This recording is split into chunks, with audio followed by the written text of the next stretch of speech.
I shall spend the entire duration of my lengthy preamble telling you how I will not engage in a lengthy preamble. Got it? We've much ground to cover and not enough time. Never enough frickin' time. Who knows where the time goes? Sing it, Sandy Denny. There's a musty reference. Ladies and gentlemen, I don't know how else to do this, but I'm afraid tragedy has struck. That's right. Behold, one of the glorious members of our survey has succumbed to a ferocious battering. It almost looks deliberate what they're doing to that thing. And really, why would you? How could you? These jerks. Looks pretty freaking sturdy to me. Yeah, we have to modernize everything. Modernize. It's a term that means to make uglier and less efficient. Get with it, bro. If by it you mean the demolition of our once proud heritage, never. Look how ungodly thick these are. What that, like 5, 6, 7, 8, 9 brick? This is a damned outrage. What'd that building ever do to you bullies? Like it was born the wrong color, dude. It's amazing how much time they spend telling us. He began on a completely tangential outburst. How they spend so much energy telling us how racist everyone is. And how it really, really matters how much pigmentation is in your skin. As if that matters one whit as to your actual character. If you are proud of your dark skin, then be proud and marinate in it. If you're proud of your light skin, then be proud, marinate in it. It's all you got, as if you had a choice. And even if you did have a choice, as if it mattered. No one gives a damn until they're told to. Or they're told that they might harbor some secret, seriously sinister plans for the demise of someone that looks differently than them. Look, evil people are gonna be evil to people. They'll find something. It doesn't matter. There's just 2 types of people, evil and good. And the bastards that are destroying this amazing building are definitely evil. Nah, I'm just kidding. They just doing their job, probably. But I don't have to like it. And as a matter of fact, I don't like it. I can't even figure out what the fucking property is. That's really why I'm stalling time. Well, look, here it is. And it's lovely. It's not really used to its original purpose, I can imagine. I mean, obviously, it's why they tore it down. It looks like a train station. Is this a station? Is it like a rail station? Let's take a gander. I think we're getting somewhere. Oh, yeah. I keep talking as if you can see my other screen. And my other screen is a completely vast, it's basically an IMAX theater. You know, it's just off the, out of sight of the viewfinder. But yeah, I roll hard, he said, hoping they don't notice the dinky laptop next to him. Where is the Freight House? The Providence and Worcester Railroad? Freight House. That's the one. And they are just beating the frank out of it. What can you tell me about the victim, detective? Oh boy, this one's a real doozy, boys. Originally, it was the Providence and Worcester Railroad. At the time of the demolition, however, it's the Penn Central Railroad. This freight house was one of the first major railroad stations in America. Also, one of the first structures built in the Romanesque style, and one of the only surviving structures of its architect, Thomas Teft. That's right, with 2 F's and 2 T's. And that is the condensed version of the history of this place. You see, prior to 1973, this South Freight House was one of the last surviving structures of the Providence Railroad Depot complex built in 1847 from the designs of Mr. T.A. Teft.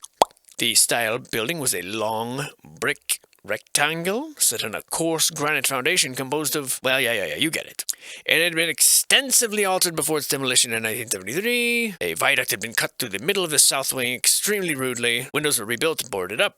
This is no reason to destroy it, says I. But destroy it they did, and it is gone. And just look at that view. I mean, golly, just look at how out of place that sumbitch is. And these two, what the hell is going on here? The rest of the peasants living in the little shadow of the kings, clearly. Yeah, I get you familiar with architectural shapes here, you know? Get a little angulated, you know, like Thomas here, talk about some time.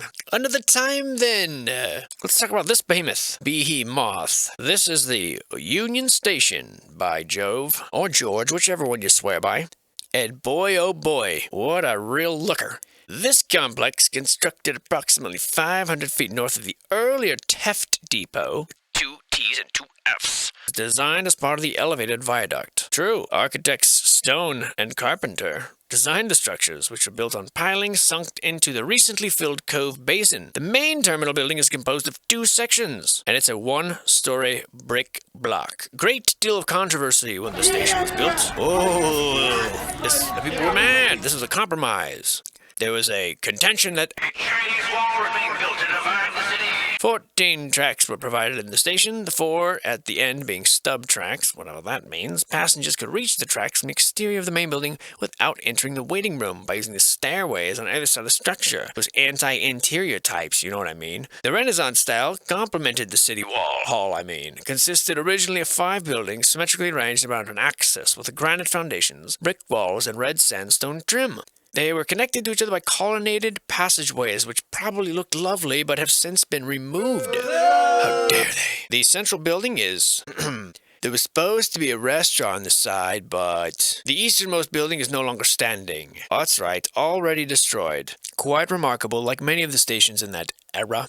Such unnecessary decor for, how many church pews? For a building of such stature. The kind of nice, elegant trim that our government would never give us today. And they didn't then either, would be my gander. And look at the old symbolism that we see everywhere, anywhere there's energy or movement taking place. It's basically a swastika, but don't tell that to the powerful algorithm overlords that run this place. Unless you never want to hear my dandy voice ever again. And that there may be a lot of you. Just look at this. How cool is that? Looks like a friggin' lightsaber. Looks like an electric coil. Looks like something that's not just to be used as a pylon in a rough industrial capacity. It looks like little robots with their hands and their arms outstretched, linking arms, like well beyond capacity. Hold on tight, guys. An incredible building, any way you look at it, especially from this way. Look at that. What is that? What's going on there? Why would you do that? And it's already kind of looking a little bit defunct, you know, a little janky for being built so recently. We are assured. It's looking a little abandoned. And there you have it. The age-old symbolism. Energy with the double-winged Phoenician logo and the wheel and all that we pretend is part of the American logo. It was ours first. Except we're like the last country to use it out of 1,000. They all use it. But everyone's going to pretend that they're the original ones. Okay. We must all just be a bunch of mouth-breathing neckbeards around here. Incredible little fireplace there. Daddy, I want it for me. How much for the fireplace, Wonka? It's not for sale. What is for sale, however, is the idea that this building was constructed this way intentionally. And if you're in the market for that, there's a bridge in Arizona I'd like to sell you. No, really, there's a London Bridge, they claim. There ain't no damn London Bridge. Dumbest story I ever heard in my friggin' life. And this is one of the other outcropping buildings that were part of that complex originally. Now it belongs to a crackhead named Jimmy, and he is not answering the door right now. For reasons unknown. That's the best sign you can do, Providence? Come on, you're coughing up buildings like this and you get a little painted little danky thing like that with the Comic Sans font. But come on, man. Be consistent, for frick's sake. And I don't know if this stuff is still in use. Some of it looks like it, but a lot of it looks... Oh my god, it's Civil War ruins. General Sherman's been here. That one looking rather not suited for the purpose. Whatever that... There's wires coming out the window here. Yeah, I'm sure. It's exactly why we built this building. Just to spit a bunch of wires out of the window. Look at that thing back there. Incredible. I hope we get a look at it. I really do. Now then, let me adjust my spectacles and tell you what's going on in this picture. This structure, along with the other 3, they were built in the 40s and they, well, hold up. Frickin' Rhode Island. See, what happens with these surveys is the American engineering record gets all mixed up in them. Like they double dip, you know. They use the engineering record in place of doing the actual survey on some of these sites. That's why the ones with very long-winded, blown-out, detailed, intricate data pages are often from the engineering record because, you know, they're paying attention to detail. Versus the survey, it's like, here's the fireplace. Oh, we live there. Nobody live there no more. Take a picture of the front porch, and I'm out here. The engineers are much more meticulous, as you can imagine. And I'm losing my patience trying to figure out what the frickin' just probably so I can make some dumb joke. Still, though. Always go for the joke. 78 pages here. Intrude! What? There's surveying happening. Oh my god, I tell you about it, the one that plays the maracas. There she goes, where she goes, playing the maracas.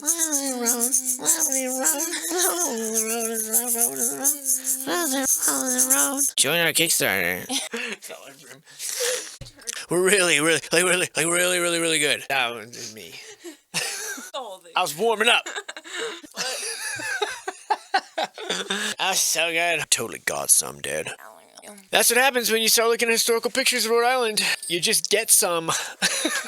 Who knew it was such a, It's like, I like those bad boys that look at architecture. They're dangerous. It really just fires me up.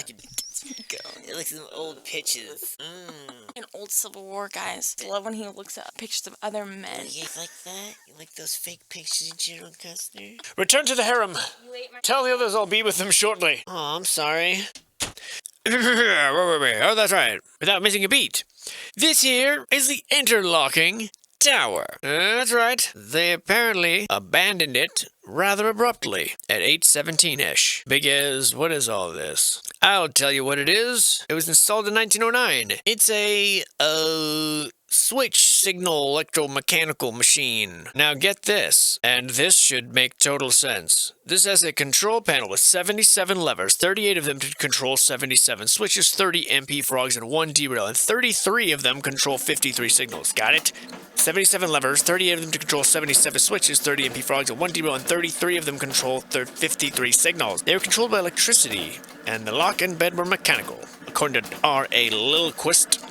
This is back in a time when electrical and mechanical levers were combined in a manner that common folk found to be rather appealing and slightly romantic. The tower controlled 266 track movements. Power was drawn from internal dynamos, as well as from the local power company. In 1946, a 44-lever machine was put in, which totally eliminated cumbersome lever locking beds and made the rest of the levers rather jealous. That's what it says. I wouldn't embellish. And look, Jimmy left his keys here again. What a dipshit.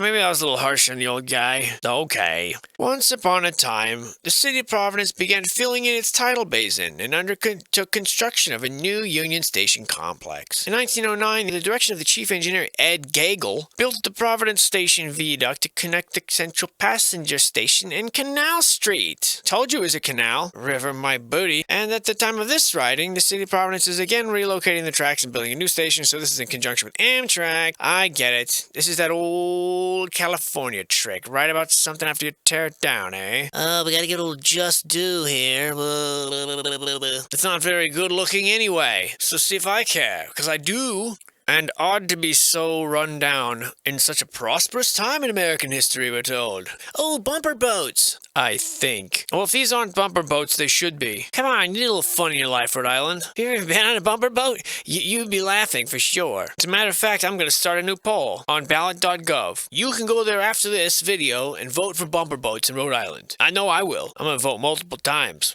I'll show you how to rig an election. Moving on from the future side of our amazing bumper boat attraction that will surely blow the minds of all the children this summer, and some adults, if they'll allow themselves a little fun, and skipping over a rather dirty part of town in favor of these untouched gemstones just popping up there, looking insanely out of place. You can't tell me that looks like it's just fits right in. Looks like the Grand Mosque. No, it's not a mosque, but it's a Capitol building, bro. Different type of domes, bro. Oh yes, I'm aware. This story that you bought, the first one you were told, right? How about that? Does it ever occur to you people? Someone says, what is that? Well, that's doesn't matter. The first thing you're told, you're gonna believe, isn't that right? Well, I'm more like a second story believer. And that is really incredible. And to think that this would be on tiny Rhode Island, these kind of things. So necessary. So in the budget. I mean, that's fucking ridiculous. I'm not trying to say it's not amazing. As a matter of fact, it's so incredible. It's beyond the ability of the people of the time. I mean, let's see you do it again. Oh, we won't. Yeah, I know. I know you won't. And you know what? I won't either. Because I definitely don't know how, or I would. And this amazing Mamba Jamba is the seat of Rhode Island state government, if you couldn't guess. It's also important as a monument to the art and taste of its era, as a dominant and handsome feature, and of course as an example of the work of McKim, Mead, and White. Naturally. In 1892, the land was acquired by purchase or condemnation. Could be either one. And the State House Commission Board was very concerned with the sitting of the structure, as well as the architecture, and they said, on careful consideration and after visiting the grounds with the architects, your board decided to obtain the balance of said area that the State House might stand on the top of the hill and that the state might control all within said streets, thus preventing in the future the erection of other structures which would interfere with the view of the State House and detract from the dignity which should characterize such an edifice. Yeah, you're really afraid that other buildings were going to upstage this, huh? Well, you were wrong! Turns out you built nothing but hovels after this. You really shot your wad on the one, huh? If you're to be believed, Mr. Unnamed Board Member. There was a design competition, of course. And the firm of McKim, Mead, and White, the three-headed hydra of architecture, the omnipotent, omniscient, omnipresent firm, their design was realized as a large white marble building consisting of one square central block with a dome carried by a colonnaded drum flanked by four smaller cupolas at the corners of the central block. Yes! Balustraded marble terrace? Check. The massive ground moving that was required, I wonder why, was a large central concern to the city and state even before construction began. Executive Committee takes into consideration the advisability of transplanting trees from Cove Lands to State House site and removing the disfiguring buildings from State House site. Get those buildings out of my sight. By the builder with the Manning brothers. Of course, so we're still doing the brothers as builders, huh? God, these guys are just singing it. What you got in different songs, dude? Just singing the same old frickin' tune every damn service. Ooh, the Manning brothers. Make a note of that. Well, whatever. I'll just write it right here. I'm sure never to find it again. Built the Rhode Island Palace of Lies. Now save it. Since 1904, there have been a number of suggestions. Oh, really? Little has been done to improve the appearance of the land between these two structures until the present, in spite of proposals by the City Plan Commission in the 1950s. Basically, the area in between the memorial that they're planning for the future war that hasn't happened, the State House, really is all dirty and jumbled up with rubble, if you can imagine. It's almost as if stuff happened beforehand. But I mean, why would how could that ever be? I mean, like, the first people here, right? I mean, poppycock, balderdash. Other than that, they don't give us any old information about it. We don't get a sightseeing tour inside of it. Nothing. Frickin' Rhode Island, they're bare bones. Look at the picture. Look at the picture. Okay, now you've seen it. Now go home. I don't want to touch it, man. I want to go inside. I want to scream into the dome. I guess I'll have to just make my way to Rhode Island. I don't care. I'll make a friend. You watch. They'll invite me. You wait and see. This is the Exchange Bridge over the Providence River. This is where I tried to get you guys into some bumper boats, but you'd rather fill the area with garbage. And you know, it's your city, so that's fine. But when the city of Providence was originally settled by Roger Williams and his followers in the years following his original landing in 1636, they laid the lots out in these long, narrow east-west strips that climbed the face of what was then called the Neck. Now they call it College Hill. Much more boring, which is kind of the way we do things. Now, what is now downtown Providence on the west side was then a swampy stretch, of pasture lands, which became farms. And in the earliest days of Providence, the narrow strip of relatively level land along the east side of the waterfront was adequate for commercial needs, and the small-scale agriculture of the period could be supported primarily in the lands of the Neck. They used a ford to cross the river. In 1660, the town had grown considerably. Just like Jimmy. Have you seen him this year? He's huge. In that year, the first bridge was erected at a cost of £160. We're still using the British stuff. Maintained by the town for a time, but it suffered a long series of problems and was eventually abandoned and torn down. No! They treat him just like they treat the spirits of our elders today. The exact year of demolition is not clear. The exact who and why is also not clear. But if you know anything, call the hotline. Most farmers don't want to live on the east side, so a series of bridges were built, a series of bridges were destroyed, the fourth one being destroyed by a great storm in 1761. And they finally held a colonial lottery and built the current incarnation, which is kind of getting squeezed out by these rusty old bars. What's going on there? Show some elders some respect, dude. Give them some space. By the late 18th century, Providence was becoming an important maritime center with bumper boats and everything. However, the city's maritime trade never fully recovered from Thomas Jefferson's 1809 trade embargo, and the disruptions caused. Really, talk about an old grudge, man. Time to let it go, Rhode Island. 225 years, you're still blaming Jefferson for your maritime trade. I mean, at some point, you guys gotta look at yourselves and say, you know, maybe enough time has passed that we could have effected some change. Leave Jefferson alone. He's been through enough. The Barbaries, the whatever. He didn't get to be put on any of the really important bills. That's sucky. Maybe it has something to do, however, with the tiny little upper river that you guys have. The one that's virtually impassable at low tide, even in the smallest of little boats. Oh, look at this. This is the monument that they were preparing for in 1914. Dedicated to the soldiers that went to war in 1917 and 18. They just knew it was coming. Moving on from bridge talk, let's get into something far more masculine and phallic. This monument. This very obviously American in theme and stylistic monument for the era. Undeniably American. And I will fist fight anyone who tries to tell me that this is some sort of a throwback to Europe or some other classical times. No. How dare you? How dare you insult the veterans? This is their moment. I won't let you take it from them. This is, of course, the very serious World War I monument that I am not joking about at all, due to its very serious nature. Now, I hope you still don't have your hat on while we're looking at it, but if you do, you heathen, you can just unsubscribe right now. Actually, that's just a trick to trying to get you to subscribe, because you probably haven't, and then just click the button and you like, gotcha. But anyway, the monument was designed by noted architect Paul P. Crett. In 1929, they claim, even though they were talking about Monument Square in 1914. What the frick gives? This is a Greek revivalism. Oh, no, you didn't. Did you just... Oh, dude, we're gonna fight. The monument is association with World War I, which is an event that transcends local or regional significance, and its function as the symbolic axis of downtown Providence. It's very, very important. And it is amazing, I'll give you that. Look at the art on it, or the symbolism. Definitely not very modern. A little angel with bows, naked guy, and of course the pornography of the day.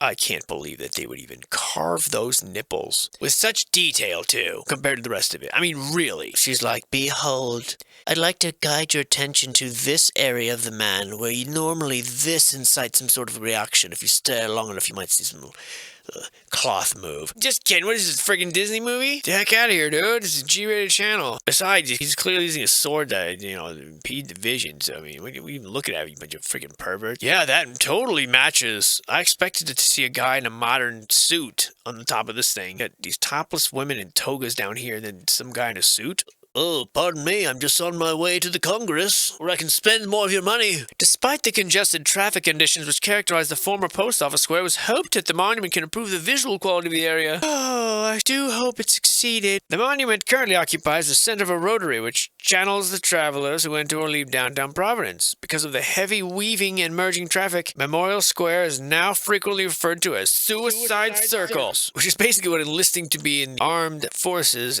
during World War I was. A suicide circle. The monument is surrounded by buildings designed by McKim, Mead, and White, our overlords. The scale of this important memorial in downtown Providence reflects the enormity of the conflict in the minds of Rhode Islanders. Well, this person speaks for all Rhode Island?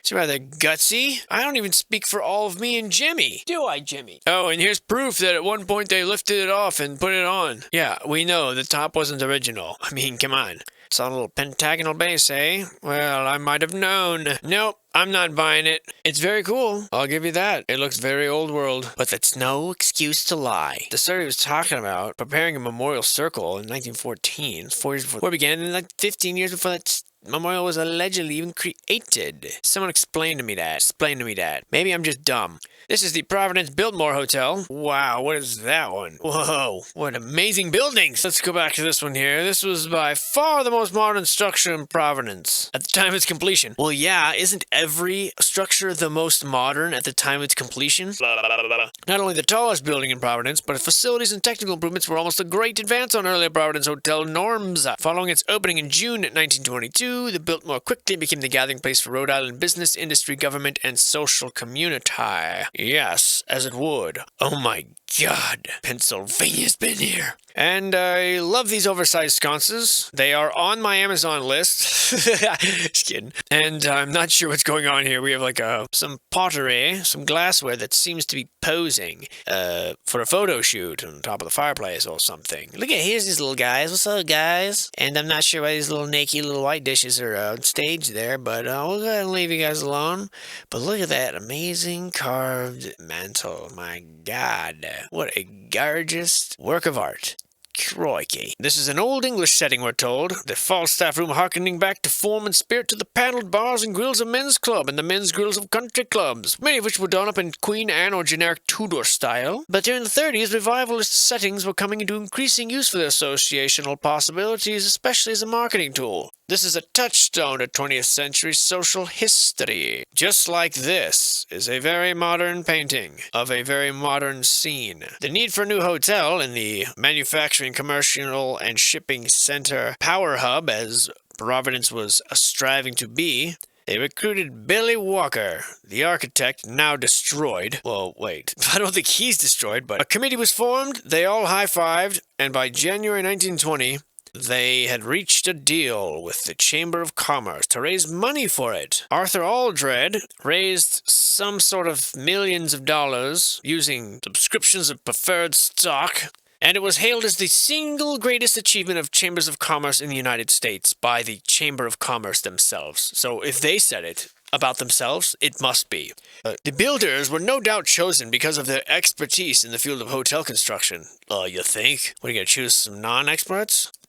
They had already designed New York's Grand Central Station and the Commodore, the Biltmore, and Pennsylvania hotels. And, I got this book here by Sinclair Lewis called Babbitt, and he talks all about that hotel. So it's true, because that's a fictional book. The Turk's Head of 1913 was the first skyscraper, so I can't say that, but it is the second. During the 60s, the hotel fell on hard times, and it closed in 1975. That's all I got to say about this sumbitch. Really, I wish you wouldn't joke around so much. For real. Absolutely for real. I'm absolutely serial. What is this? What the fuck is this? This is just more of that viaduct. Oh, wow. What's going on over here, huh? Just put that anywhere. Or everywhere. And here they are. These cranes out here beating up on more old guys. Very rude. And hey, that's a cool picture. Not looking very modern. Not looking like something that was in use just recently, according to the time and dates were given on these surveys. Here's that bumper boat spot again. That's awesome.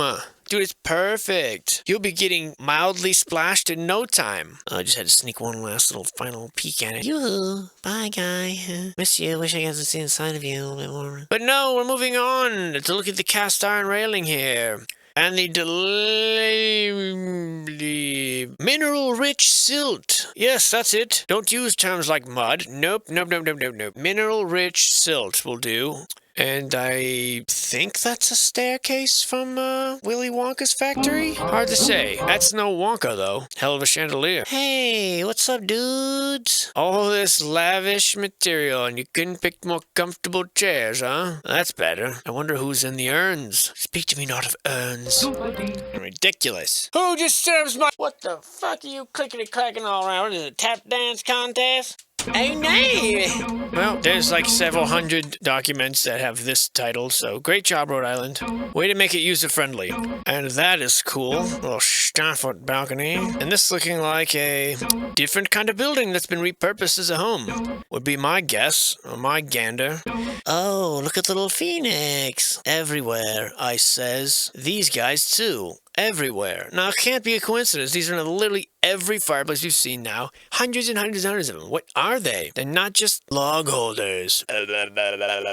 Come on, man. You're pulling the wool over your eyes, bud. Wake up! This wasn't built like this initially, was it? Why would it be? Who would do this? Why wouldn't you just scoot it over and just build it over here? At a time with no power tools or nothing like that. Come on, man. This is an interesting little building. I wonder what is missing this. And perhaps I'll never know. Perhaps I'll never know. Most likely I'll never know. This is the railroad station, in case you thought it was something more grand. It isn't, and this is a totally functionless piece of decor. They put a train up there to prove to you that it's a train station, okay? That should be enough proof. Quiet you uppity people down. Now, the data page on this reads the following. Providence and Worcester Railroad Station in Woonsocket. That's it. The end. That's all you get. That's all you get.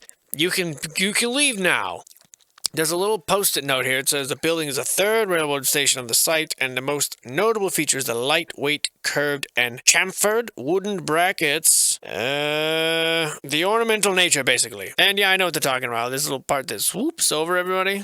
Like that, like it's like just shielding you from the elements, like a true proper gentleman. I'd say that is a distinguished, striking feature. But what about this? What is this? What was here, and what's the point of building this? Somebody tell me why. Anybody tell me why. Here's some scenes from early America. Ghost people that are sitting around using a weaving loom and engaging in after-dinner storytelling. I'd say those logs are too big for that fireplace. If that even is is. I mean, look, imagine having a fire that size in that fucking room. Give me a break. Fucking burn the damn house down. Maybe that's why they had so many great fires.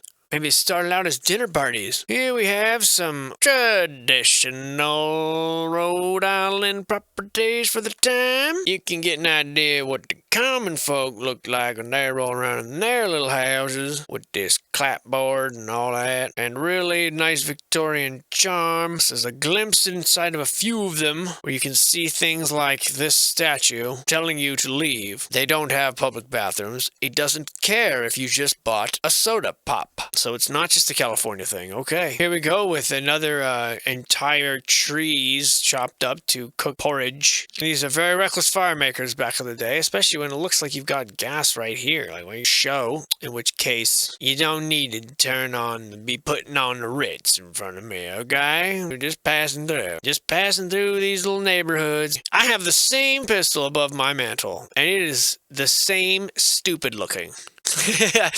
It's like a blunderbuss. Whenever there's noise outside, I walk out and I say, "Who's out there? If anybody moves a muscle, I'm gonna blow their dick off." And then I giggle and I go back inside and I hope the frat dude's next door like, "Oh fuck, that dude's crazy." That's what I'm going for anyway. I hope it works. I also hope they invite me to their pool party sometime. It does get hot outside, you know. You're never too old for a pool, right?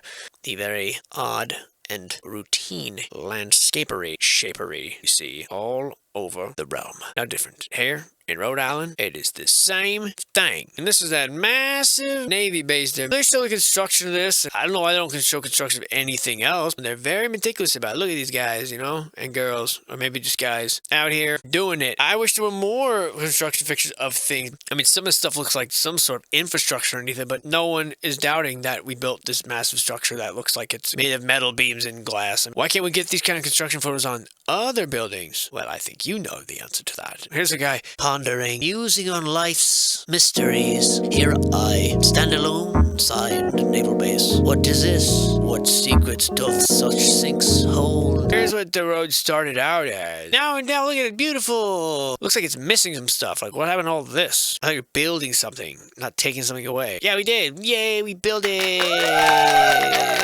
Ridiculous. The hell was all this? Here you go again. If you guys had any questions about who built that hangar, I think you know now. Those dudes did it. Train track, just so you know where you are, and you remember where you heard it here. Some sloppy brickwork, really. Find out who did that, fire them. We'll find their relatives. Beware of propellers and blasts. Really good advice, really. I mean, no matter where you are, you should be aware of those things. I'm in full agreement. Oh, of course, we have to prove to you it's military. Put a cannon here in the middle of the lawn in case you fuckers come back and try to trick or treat. It ain't even Halloween yet. You're trying to jive me for my candy, you dumb son bitches. Interesting logo there. Where's the construction photos of this one? Eh? What if I want to see the construction photos of that one that you've clearly repurposed and then abandoned it? Look at that pool. It's probably a breeding ground for mosquitoes. Is there anyone even here? Hello? I need some towels. And look, it looks like a giant ice cream sandwich. It also has a cigarette extinguished in it. How dare they? The giants were rude back then. Just in case you didn't get enough eagle in your life, we got this little guy right there. I don't know what all this is, but it's clearly been abandoned and treated poorly. I can tell you that right now. Oh, there's that logo again. Ooh, this is a funky little guy. We've seen stuff that looks like this before, and I don't have anything interesting to say about it. I don't think. Or maybe I do. Hold on. Can't say that. Okay, wait. I got it. Could you name your business anything more generic than General Dynamics? Let's take a vote. Oh, we're out of time? No, that's too bad. But we'll just assume that everyone voted my way. An old abandoned airport next to the old abandoned church. Right by the old abandoned headquarters. That's not so abandoned, actually. There's people inside of it. But still, what is this? Some sort of piping that was turned into a home? Don't knock it till you try it, bro. Ah, the old spiky sconce here, the old giveaway. You know what's going on here. Definitely gonna find some dubious foundations, some shifty backstories, some fancy brickwork, some cellars and half basements, some pediments and old world architecture, some brick chimneys. It has all the trappings of a historic district in America, the land of the lie. Commissioners, something, something. I can read it right now, I just don't want to. What the hell is that? Couldn't make up its mind whether or not it'd be a crib or... And here's something I understand. This is the Block Island Lighthouse. This beauty, look at this guy, look at this, just picturesque, just a classic. When you think of New England, you think of something like this. At least I do. And what a very visually pleasing structure. Questions remain, but still, there will always be questions. AD is not really necessary, okay? Just saying, nobody thinks it was BC. So, could have saved your arm and the chisel to hammer some wear and tear. This is significant, we're told. It's the first island landfall for ships approaching New England, and it was considered to be one of the finest and best equipped lighthouses on the East Coast, which is featuring a first order Fresnel lens, and of course the melding of Gothic revival and Italian styles taking form in an octagonal tower. One of the last of the manned lighthouses in the United States as of the summer of 1988. Only 9 lighthouses operated by the U.S. Coast Guard remained unautomated. Them damn robots took all them damn jobs. The lens apparatus displays a now rare combination of new technology incorporated into a much older technology, sort of like an Atari mixed with like a VR headset. Late 1800 stuff mixed with 1988 stuff. However, at the time of this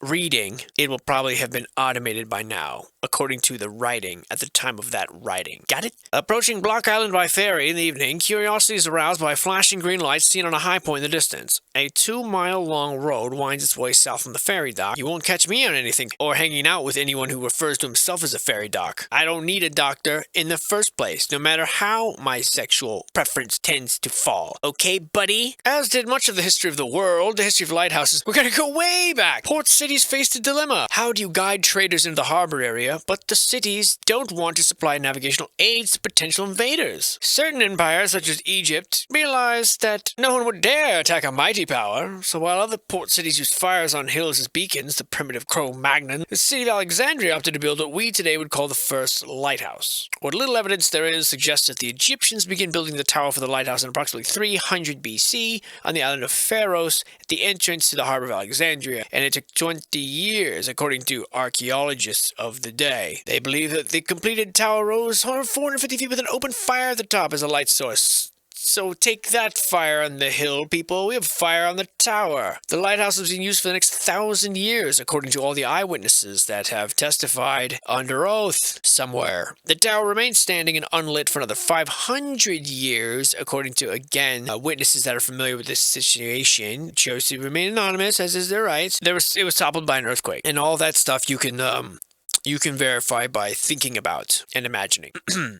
Now, there are other empires that followed suit in building lighthouses, such as the Empire of Rhode Island. Evidence has been found of the existence of at least 30 lighthouses in the Roman Empire, which was kind of everywhere, so who knows if they're actually Roman, but we're going to say they're Roman because it began to decline eventually when Europe entered the Middle Ages, and they erected a bunch of lighthouses in Italy and Turkey and France and England and Ireland and Germany. The Italians were the best at it. But rather than building an elaborate lighthouse, they just flashed lights from a tower, really. But eventually, lighthouses became the norm when government considered aids to navigation. Because governments are the best thing ever that ever happened to anyone, ever. And they come up with the best ideas, and all great things come from them, and you should always go along with everything that they say. Because they're smarter than you, better than you, they know what you want, they look out for you, they care for you, they will tuck you in, they will sing lullabies to you when you go to sleep. They definitely will not take all your money and send it to Ukraine.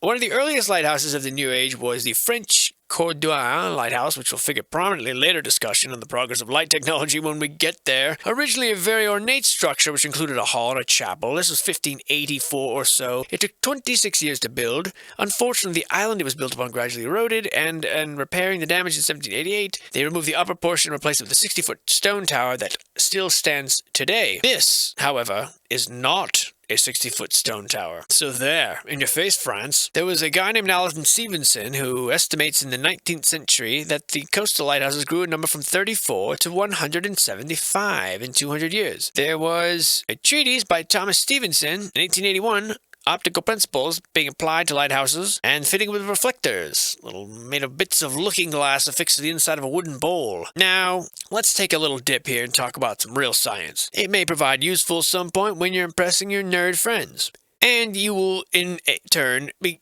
able to understand refractive and reflective prisms.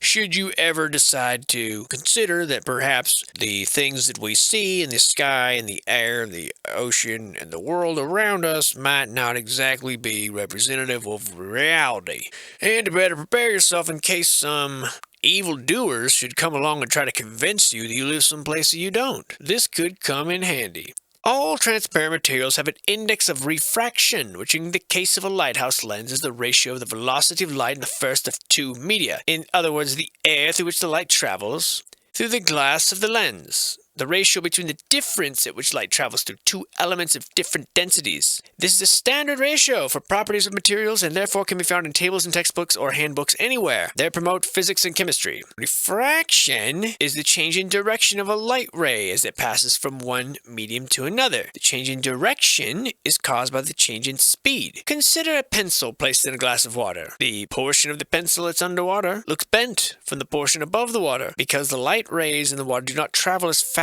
as those in the air above it. They're refracted, giving rise to the appearance of a bend in the pencil. What refraction does not do is take something that's beyond your vision and recreate it within your ocular lens. The opposite of refraction is reflection, which is to throw or bend back better, which happens at any surface that forms a boundary between two transparent mediums. Got it? There's a critical angle at which a light ray approaching a surface will be totally reflected rather than be refracted, even for transparent materials. Like when you're looking at a window on a sunny day, and it may appear transparent, or it may look like a mirror and show a reflection. When the reflection is seen, that means that those rays are within the critical angle. These physical properties and laws are the essence of lighthouse lens technology. Reflectors collecting light rays which diverge from a point called the focus and redirecting the rays back in a certain direction. In certain silver-plated materials, some of the rays will be absorbed by the plating, while some are reflected. This is ancient stuff. Now, what does that tell you about the world that we live in? Anybody? Anybody? I'll wait. So anyway, all that culminates in this lighthouse being built on Block Island, which is located 12 miles southeast of the coast of Rhode Island. It's stone walls to the north. There's a bunch of islands in a row called Long Island, Nantucket, Martha's Vineyard. You know the area. Thus, the finest and best equipped lighthouse in the world started to show off in 1875, much to the joy of all the neighbors. Here you go with another old world church here, sharing very similar features. But I'm most interested in, this is great, this facade, but I'm more interested in the foundation. What comes from that? Why would you build a house like this? I mean, this is your fucking doorstep to lead into this? This is terrible. This is a really dope little, like, steampunk era. Looks like an abandoned train that they turned into a diner. Modern diner. But pretty dope. Sad what happened to it, really. And who's this guy hanging out at that seedy place? Oh, the bygone era. The spinny stools. Too bad we can't bring those back. This is one of two remaining Sterling Streamliners, which was a line of customized factory-built modernistic diners manufactured in the 30s by the J.B. Judkins Company. It is a landmark in the history of American design and food service merchandising. In fact, you see little knockoffs all around the country today that don't have the same charm, and they don't have the same spinny stools. Stainless steel, mahogany grain formica, segmental arch ceiling, you know the deal. And kind of sad, looking at it now. I wonder why it went out of business. Could it be it only seats like 8 people? Maybe. And here we are back at the old Fort Adams. Look at these color photos now, see? And yes, looking identical to every star fort everywhere, ever. Oh, just in case you need a reminder that it was a fort, mister. These cannons are poking out here the way they always poked out here, despite never being used for the military. And that makes sense. Here's a close-up on some bolts, just in case you wanted to use them, reduplicate this stuff at your own house. Back here with this beauty again. Rawr. Don't mind if I do. Electric fog signal. Fog you, buddy. Starfont. Oh, here we go. Here we go. And this looks identical to some of the ones we were looking at. If you remember the Starfort tour videos I made, some of the ones in Italy, I mean, this looks like identical. Get the frick out of here. It's talking about it's a fort. No damn fort. It's something else. I'm gonna find out, too. You just wait. I think there is enough Rhode Island to do one more. I can't be certain. I don't look at the end before I start. I just sort of jump right in. Francis Diamond House. Built in 1839. temple act struck by Russell Warren. We're back here with this guy, the same self-taught architect who lurking around all Rhode Island, putting up Greek revival anywhere he can find a willing participant. And I don't believe it. This guy's self-taught. Cool house, though. I mean, the front doesn't really match the back, but this was the front. I would never invite anyone to my backyard ever, lest they be let down. But too late for us, so we walk away dejected, knowing that image is nothing, unless you're a stupid person. I think that about does it. There's only so much of this stuff I can look at before. I looked at it before already. That's right, I looked at these before already, that's why. Okay, well, it's been real, y'all. We'll see you soon.